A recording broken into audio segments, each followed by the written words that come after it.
doonida la qabtay oo lagu magacaabo Al-Asca ayaa hubka 16 bishii sagaalaad ee sanadkan 2020 ka soo rartay dekedda magaalada Cadan ee dalka Yemen.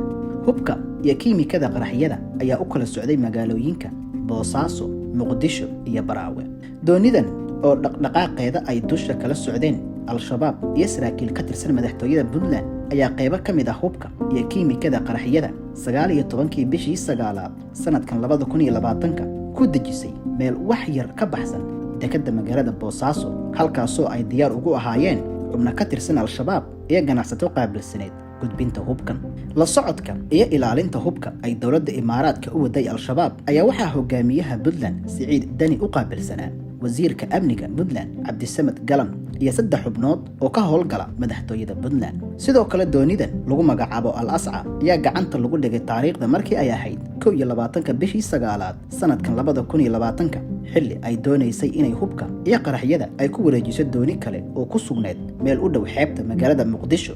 dowladda Soomaaliya ayaa fashilisay qorshaha ay Imaaraadka hubka iyo qaraxyada ugu geyn lahayd Al-Shabaabka gobolka Shabeellada Hoose oo hubkooda ay doonida u marin lahayd dekedda magaalada Baraawe oo amni ahaan xilligan u arkaan inay ka faa'iideysan karaan. doonidani ayaa waxaa dekedda magaalada Cadan ka soo raray saraakiil ka tirsan dowladda Imaaraadka Carabta oo uu hogaaminayay Caamir Barakaad Al-Xuseini oo ka mid ah saraakiisha Imaaraadka ee Yemen kula dagaalamaya kooxda Xuutiyiinta. noocyada hubka ay doonida waday ayaa waxaa ka mid ah 375 qori oo nuuca AK-47 ah, 31 BKM ah, 75 sanduuqa rasaasta ah, 17 garneelka garabka laga tuuro ah, 85 jawaan oo ay ku jirto kiimikada TNT-da taasoo laga sameeyo qaraxyada, 50 jawaan oo ay ku jiraan aluminum nitrate.